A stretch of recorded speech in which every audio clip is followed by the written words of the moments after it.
I lost my video. You're live, Nick. Go. Okay, we're live then. All right, good. Hey everybody. All right, so Andrew's not here. Andrew's on vacation, so you're here with Coffee with Nick. I am in Las Cruces today, so therefore I've got my Oregon Mountain Outfitters cup and brand new coffee. So it's good, it's hot, and it's great. So, and I spilled it everywhere. So thank you, Carla, for the napkin. Okay, so what I want to talk about today a little bit stuff is the market, right? So everybody keeps talking about how hot the market is. Everybody out there is saying, man, realtors right now are just crushing it. They're killing it. We know that's what the media is saying. We know that's what our community is saying. And I wanted to kind of dive into it and we can kind of discuss, I guess, if that's true, if it's the case, if we're excited, is it bad? And like we were saying, this 2021 has been pretty awesome. I mean, I don't think anybody can argue with how crazy this market has been. It's fun. It can be a little scary at times. It can be frustrating at times, but it's been pretty interesting, and that's for sure. So let's kind of think about some of the great things about this year. Like, why has it been so good? Obviously, the prices have gone up. Everybody can tell that. But one of the kind of interesting things about this year is that a lot of people think that realtors are killing it, yet let's think about if we really are. Okay, so the median price or median wage, the average realtor, this is the NAR, the National Association of Realtors, Dr. Yoon is, he was talking to Brian Buffini. This is where I'm getting this information from, but he was talking to Brian Buffini about how much they've made, right? So the average amount or wage for 2019 for the realtor, and this is national, was just over $49,000. In 2020 or 2020, it was actually at just over $43,000. So that's basically a $13,000 drop. So that's one of those kind of interesting things where we might think, man, everything's going so great, but we're actually making less on the average amount, right? So why is that happening? Why are we seeing things like that happen? And a lot of people don't even realize that it is happening, even the people that are making less. Why we'd be thinking that is because prices are so high. So prices have gone up. And the time that it happens, the speed of the market. So if I get a listing, the time that I put a listing out on the market and the time that I cash a check is so much faster now that it's making me feel like I've got a lot of cash to make, and the check that I'm cashing is higher. However, same year, 2019 to 2020, the average median agent was closing 12 sides. Whereas in 2020 or 2020, they were closing 10 sides, which is like almost 20% fewer transactions closed. Right. So even though their checks are higher and they're getting it done faster, it makes it feel great. But what's really happened is they're closing fewer deals. And a lot of reason for that might be is what are we doing? We're in that old business where everybody always says, hey, it's 80-20, the 80-20 rule. 80% of or 20% of the realtors are doing 80% of the deals. Well, now we might be in that 90-10, right? So and a lot of the reasons for that is because people have really changed up a lot of what they've been doing. Agents aren't doing the same thing that they were. I mean, if we look back, if you honestly look at it, and if you've been in the business for a couple of years, I think it's rare that anyone can say, hey, I haven't missed a beat. I haven't stopped doing anything since the COVID happened, right? That I haven't changed what was working for me before. And now all of a sudden, people aren't coming to the office anymore, which I'm not saying you have to come to the office. That's one of the beauties of real estate is this technology is awesome. Of course, I can't figure out how to get onto this thing half the time, but for those of you who understand technology, it's great. But we're losing a lot of that personal aspect, right? So that's one of those things. We're not keeping up with it. And again, you guys have heard me say it before, but it's also a great excuse to sit around on the couch and watch Netflix, right? So we're all kind of hanging out and not doing what we need to do. That 90-10, that 10% that's really taking up the slack, those are the guys that probably weren't sitting around on the couch and watching Netflix. They're keeping up with their contacts. They're writing their notes every day. They're reaching out. They're calling people. They're talking to people, letting them know, hey, send me a referral. I'm still here doing business, whatever the case is. And we've certainly talked about that before. And it's easy to say, hey, well, the market's weird or this is what's happening. But the fact of the matter is this market is pretty impressive, right? So, and that's another thing that we can really kind of take a look at is the market great? So one of those cool things is right now, one of the most searched for, Google, whatever on the engine is basically, is the market going to crash? Is there another bubble? Is this a bubble? Because the market's doing great right now. And we already know that. Well, is it, right? But now we already know that all the people in our community are looking for these things. People are asking these questions. Well, let's talk about it, right? And one of the cool things is to look at is the differences between 2007, 2008 that that some of us went through, and now, right, 2021. A large reason why it looks like Dr. Yoon, who works for the NAR, is saying, hey, look, I don't believe that it's about to happen like that. There's a lot of big differences.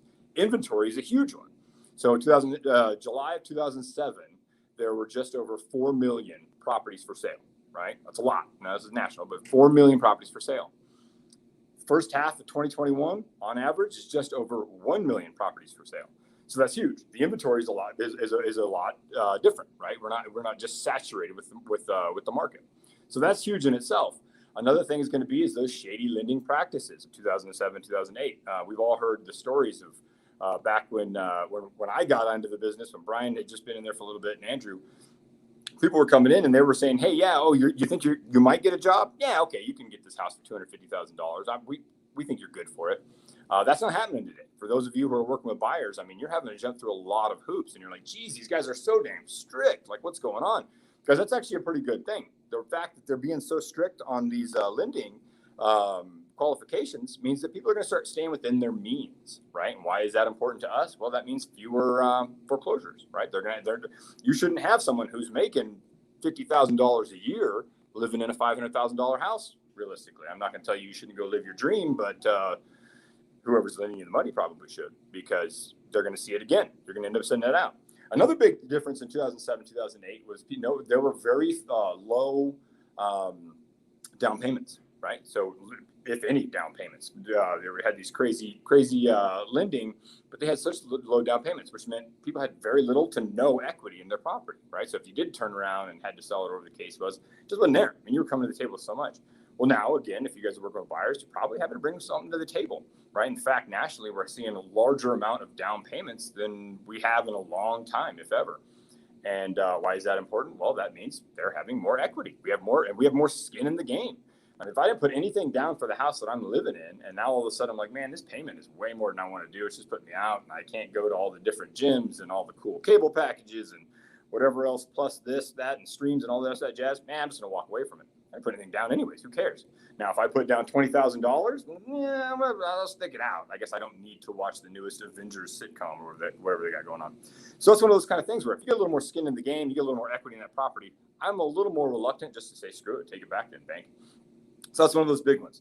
And like I said, the other thing too is the conventional mortgages that people are starting to see is they're not these crazy balloon here, that, and the other, a little more conventional where it's fixed rates, right? Which means if you got, and not to mention great rates in the first place, but once you walk in there and if you got a 3% fixed rate, when all of a sudden now the Fed comes down and says, hey, you know what, we're going to change that. We're going to move it around to 4%, 6%, whatever they might come down to make up for all this nice, fun, free money. We're immune to that. We're immune to that if they come down and say they're going to start changing that up. So that's pretty nice too, and why is that important for the long term is we're not going to see all of these things jump back out there, and we're not going to be, hopefully, foreclosing on all these things, all the rest of that kind of stuff. Now, one of the important things that Dr. Yoon brings up, and a lot of us always talk about this kind of stuff, is when you go out to a restaurant, right, or you're walking around anywhere, you're starting to see a lot of older people, right? Starting to see a lot of older people being a little more comfortable. For that, it could be vaccinations. It could be, hey, I'm ready to go out there, and whatever the case is, start living that life. Why is that important? Well, I'm sure we've all noticed that a lot of older people haven't been putting their properties on the market. They haven't felt comfortable during the pandemic, having people walking in and out of their home, being exposed to all this kind of stuff. Well, people are starting to feel a little more comfortable. So it looks, the writing is on the wall that the older people are going to start selling their properties and putting them back on the market. So we're going to start seeing that low inventory. We're already kind of seeing that low inventory starting to plateau out and starting to rise. So that's going to be one of those big ones. Should we freak out about that? No, we shouldn't, because there's an army of home buyers out there that kind of got outbid. Again, those of you who worked with some home buyers in the past few months here, I'm sure you know a few who are like, I'm done with this crap. I've put an offer in on 19, 20, 25 houses today, and I've gotten outbid and laughed at on the way out of here. So these guys are still waiting around. They're waiting their turn. And I think we're going to start seeing that. So we've got that whole army ready to start buying, and we've got a whole other section that's going to start selling.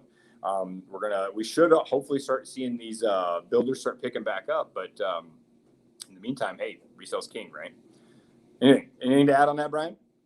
No, I apologize. I had No, massive I audio. figured maybe you wanted to say Yeah, something. I'm not sure what happened. massive audio and technical difficulties. So I think that it comes down to the conversation that a lot of people are anticipating that this is a different market than it actually is.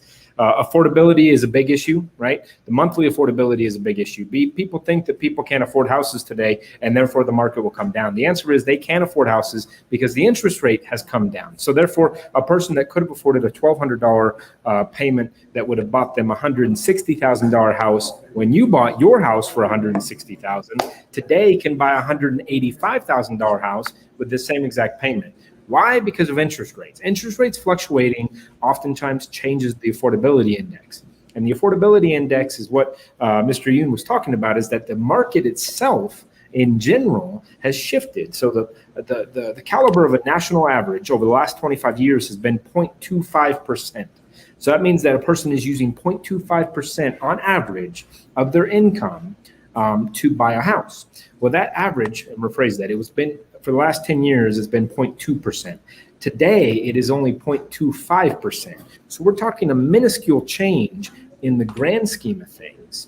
Whereas when market changed dramatically back in the late 70s, the interest or the affordability index jumped up to 38%. Now that's when homes are not affordable. Today, homes are still affordable. And I think people misconceive this national culture of the market's phenomenal and this is happening and that's happening with the conception that that's not the reality, right? We have to pay attention to the reality. And the reality is that houses are still there. They're still selling. And now it's just a question of adding more inventory into it. So. Well, and yeah, exactly. And like we said, it looks like that's going to start happening. I mean, obviously this isn't going to last forever. It's not sustainable to put a property out on the market and be like, man, by 30 minutes later, I don't have at least 6 offers way over asking price, guaranteeing all this crazy stuff. I mean, that's not going to last. I mean, we said this before too, but I mean, what is it?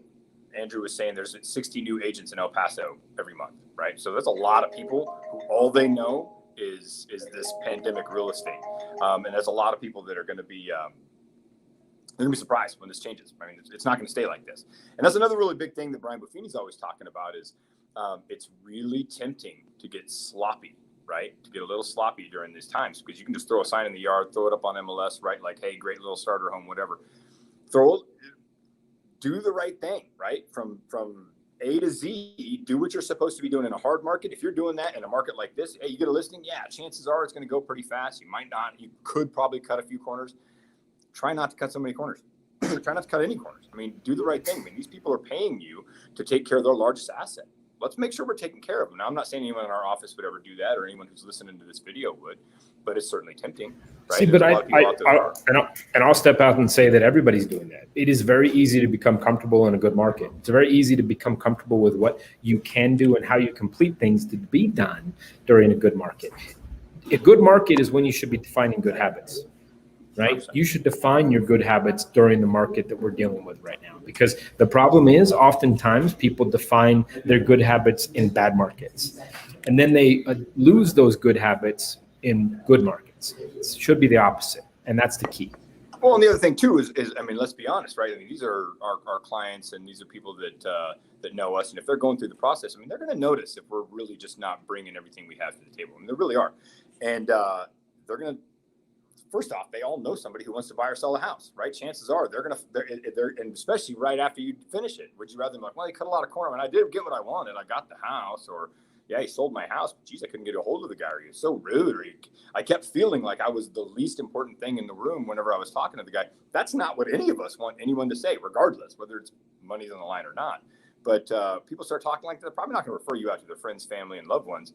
And that's kind of the name of the game, right? Like, especially like we said, right? It's gone from 90-10 is the new 80-20, right? We're pretty much already seeing that because the people that are doing well in this market, that we're doing well, that are doing better, well, guys, if you're doing better than you were, you're part of that 90-10. If you're doing less than you were, maybe we should reevaluate what we're doing. And that might be one of those things where you think, well, I got this listen, what's the big deal? It's going to happen. What do you care? It's going to sell. That's the wrong attitude. And sadly, I think we're really seeing that, well, across the board. I mean, that's what everybody's starting to see.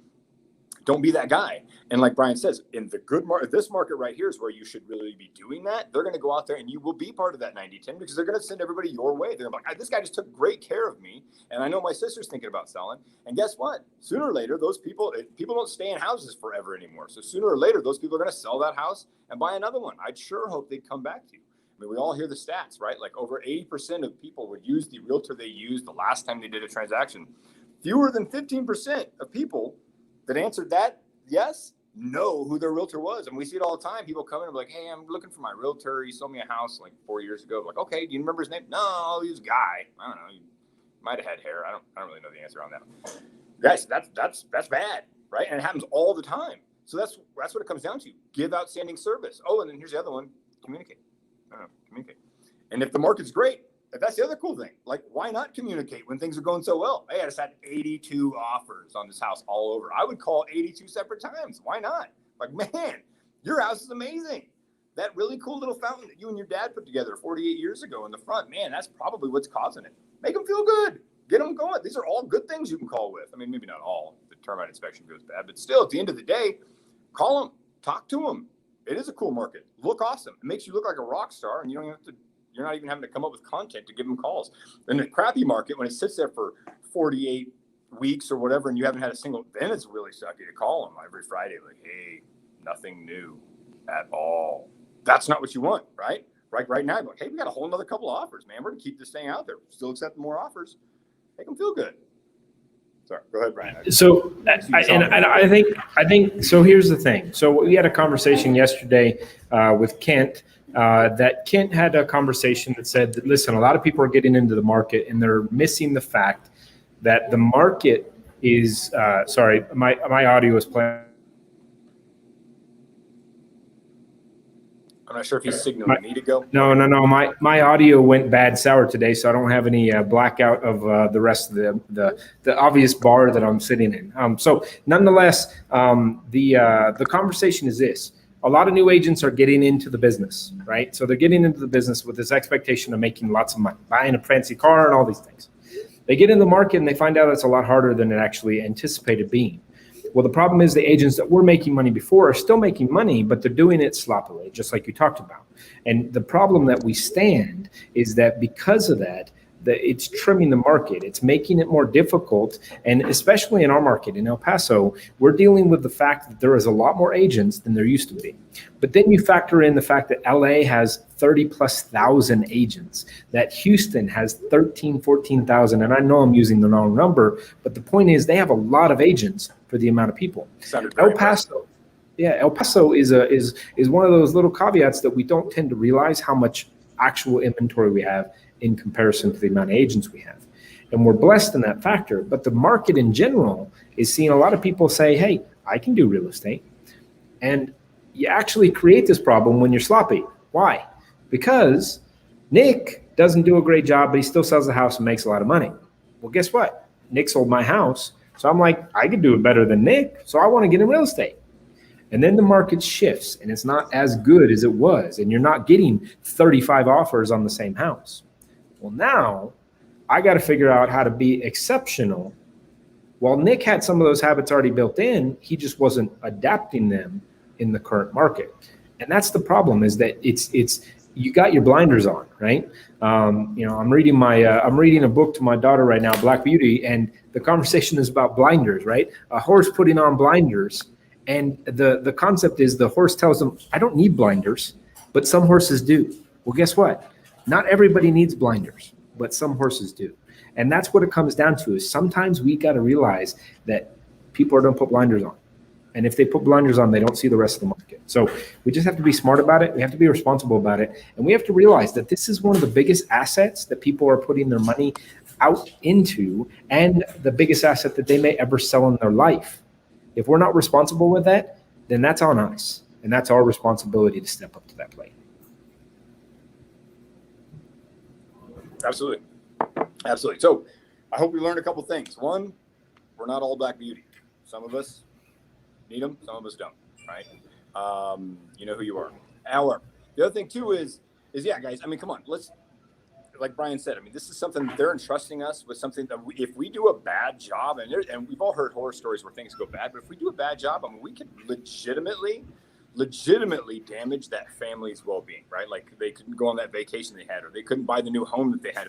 If we're just not calling back, getting back with people, I mean, how many deals have we seen falling apart because of communication between agents? Because they're like, I'm on vacation, or I'm not going to check this out, or where. And I'm not saying you can't have vacation. I'm not saying you can't have boundaries. But I will say there's a lot of people out there who simply don't get back to other people and push this like it's an important thing to them, and really screw a deal. And screwing a deal, dropping the ball in a deal can legitimately damage a family's entire future. And it's more than just, well, they didn't get the house they wanted, it's a big deal, or they didn't sell the house for the price they wanted, a big deal. If that thing falls apart, hey, they also gave notice where they were at, and they've moved everything they have, they pulled their kids out of school, all these kind of things. And I realized that, hey, look, these are all situations that they're going to have to take ownership of. But guys, they're trusting us to be the subject matter expert and providing them with the American dream, right? So that's our job. Like, we have a really, really awesome job. If you want to, we're not just here to try and make some money on a sale, right? Like, we're here to provide them the American dream, to walk them through. Buying and selling a house can be as stressful as the death of a loved one, divorce. Let's make sure that we're trying to take that away from them. And when they do move into that new house or sell that house, so they can get on with their lives, depending on what the reason is. Everybody's got a different reason for whatever they're doing. And we're here to help them out and take care of them and walk them through that process. I sure hope we're giving them everything we have, because, hey, let's be honest too, we're compensated pretty well for it, right? Like, you sell a house, you get, it's a pretty good paycheck. Let's make sure that we're earning that paycheck. I would sure hate to think that we're just going through the motions with somebody's entire future monetarily and be like, I just want to get this so I can buy the new iPhone. I hope that's no one's motivation.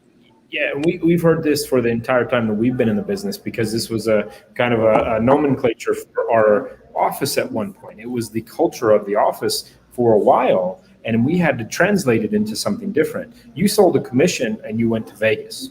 Like, you didn't create a business. You sold a commission to live a life. But the problem is that you didn't have that next commission. Your life that you've created isn't relevant. You need to create an income that can live a life, not just a paycheck. And that's the kind of concept that we have to come into the action point of, is understanding that. And one of the things that you mentioned is the conversation about how do we be successful for the client. Listen, Andrew has said it time and time and time again, that the one major complaint that we get across the board as real estate agents in general, bar none, is communication. The lack thereof is the key. And if we can communicate the right way, remember that you can communicate all the way through the transaction. We actually had this just recently. We had a great client, sold the house, got everything right, everything done right. Come through and he gives us a 4-star rating, okay? And in his 4-star rating, his statement is, they did great. They did this, they did that, they did everything right, but they didn't notify me about the funding of the transaction. Everything perfect. One drop, and we drop 1 star. That doesn't sound like a lot, but a 4-star compared to a 5-star in the Google world is pretty substantial. And that was based on his perception of the lack thereof of one piece of communication. So you have to be willing to take that energy. And right now is the environment where people take the easy route, right? The easy road. Don't take the easy road. It's not worth it, and you won't learn anything about it. I like it. Cool. We're sitting about 23 minutes. Nick likes to go long, and we'll coffee with Nick. Up. Sorry, it threw me out there at the beginning. I had to throw my earbuds away, and everybody has to be quiet in the office now because I can't figure out my earbuds. So, quiet down here. Tell Nick he doesn't need any caffeine in the afternoon. No caffeine for Nick. Thing's gone. It's ridiculous. Fill this up. All right. Thank you, guys. Tune in next week. And then remember, Thursday, we have our series where we are going over fundamentals. So we've changed the name from a new agent entry to a fundamentals training, because I think even myself, Nick, Andrew, Kent, everybody that's involved in the deals that we're dealing every single day realizes that there is an environment that we have to be responsible for. And that environment requires fundamental training. Nick has said it, we went out shooting the other day, and in shooting the other day, he says a very simple statement. Yeah, if I shoot for an hour, I'm going to be a heck of a lot better than if I haven't shot in a couple months. because it is a adapted point. You lose what you don't use. Perishable, right? It's perishable. Everything's a perishable skill, and that's 100%. And that's it. Like there was a time when I was very good at shooting firearms, and if you sit there for months, weeks, years, whatever the case is, you come back and you suck, right? And that's what it comes down to. And there's a reason for that. You know, like, well, that's it. I've lost it. No, it's because you haven't been training. And I don't care what that is. That comes to anything. I don't care what it is: baseball, football, shooting, real estate, computers, technology. But all of those kind of things, that's something. If you're not using it all the time, well, it's gone. It's perished. And if you're not pivoting for it, if you're not pivoting to the new technology, you're not doing well either. Listen, me and Nick got in real estate. There wasn't even a Zillow on the mindset of somebody. And now Zillow dominates a market. There weren't any, the cash purchasers were the local guys that we all knew that we could call and offer a deal if they wanted to buy it. Yeah. Now there's a sign on every I just corner. got a text from somebody just now willing to buy my house I live in for nothing. Just now. We have to adapt to what it is. We have to adapt to how it changes. And that's why you cannot get into bad habits when the market's good, because you'll only survive if you prepare for when it's not so good. Cool. All right. Coffee with Nick. We'll see if it happens again. See you guys. I think I got fired. I feel like I just got fired. See you guys. All right. Bye. It was a good run.